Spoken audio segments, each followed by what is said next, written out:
দেখেন আমি অনেক সুন্দর করে রেডি হয়ে গেলাম। আজকে আমি বাজারে যাব, একটু দেখতে পাচ্ছেন আজকে সুন্দর একটা ব্লগ করব, কিন্তু আমার দুর্ভাগ্যবশত আমি কিন্তু ভিডিওটা করতে পারলাম না।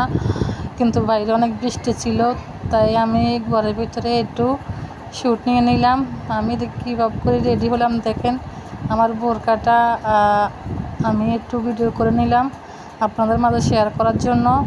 তো আমি কিন্তু চাইছিলাম আজকে অনেক সুন্দর একটা ব্লগ করব, কিন্তু পারি নাই, কপাল খারাপ, কি আর করার, বাইরে অনেক বৃষ্টি। তাই বাজারে চলে গেলাম, আবার ফিরে এসে কী খেলাম সেটাই আজকে দেখাবো। তো আমি প্রথমে রেডি হয়ে কিন্তু আমি বাজারের উদ্দেশ্যে রওনা দেব। তো দেখতে পাচ্ছেন আমি কিন্তু আপনাদেরকে কিছু ভিডিও ক্লিপ নিয়ে নিলাম। দেখতে পাচ্ছেন আমাকে কেমন লাগতেছে, সবাই কিন্তু অবশ্যই জানাবেন আমাকে। আর আমাকে বোরকাটা কেমন লাগতেছে, মানাইছে কিনা আমাকে অবশ্যই সবাই আমাকে কমেন্ট করে বলবেন। কমেন্ট করতে কিন্তু ভুলবেন না অবশ্য। আসলে অনেক দিন পর ভিডিও করছিলাম, তো সেই কারণে ছোট ইউজার, তো সেই কারণেই ভাই।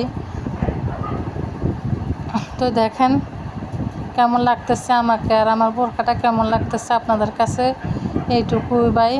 কেউ আবার দেখেন ব্যাড কমেন্ট করবেন না আমাকে, অবশ্যই সবাই সুন্দর সুন্দর কমেন্ট করবেন, এটাই আপনাদের কাছ থেকে আমি আশা করি। তো দেখেন আমি বাজার থেকে অবশ্যই রেডি চলেই আসলাম। তো দেখেন আমি বাজার থেকে কী নিয়ে আসলাম, ঈদ চলে আসলো, তাই আমি সিম্পল একটু জুতো নিয়ে আসলাম। বা প্রায় আমার অনেক জুতোই আছে, বা এরকম নিয়েছে আমার কোনো জুতো নাই, সেই কারণে আজকে সিম্পলের মধ্যে একবার জুতো নিয়ে এলাম, আর জুতার সাথে ম্যাচিং করে একটা নেল পালিশ নিয়ে আসলাম। দেখেন কেমন লাগতেছে। আমি কিন্তু নেল পালিশটা এনেই কিন্তু আর দেরি করিনি, অলরেডি আমি কিন্তু দিয়ে দিছি, হাতে দিয়ে দিছি, পায়ে দিয়ে দিছি। দেখেন কেমন লাগতেছে আমাকে কমেন্ট করে জানাবেন। চাইছিলাম দুইটা নেল পালিশ নিব, কালো একটা আর এটা, কিন্তু বা একটা নেল পালিশ 100 টাকা করে বলেন।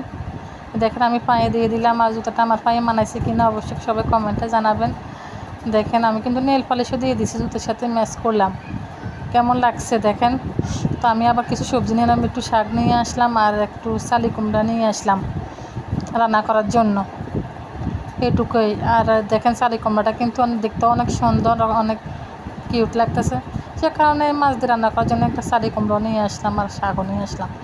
আমি কিন্তু নেল পালিশটা সবসময় কিন্তু ফ্রিজেই রাখি, তাহলে কিন্তু নেল পালিশ আর বসে যায় না, শুকায় যায় না, নষ্টও হয় না, সে কারণে আমি সবসময় কিন্তু নেল পালিশ ফ্রিজেই রাখি।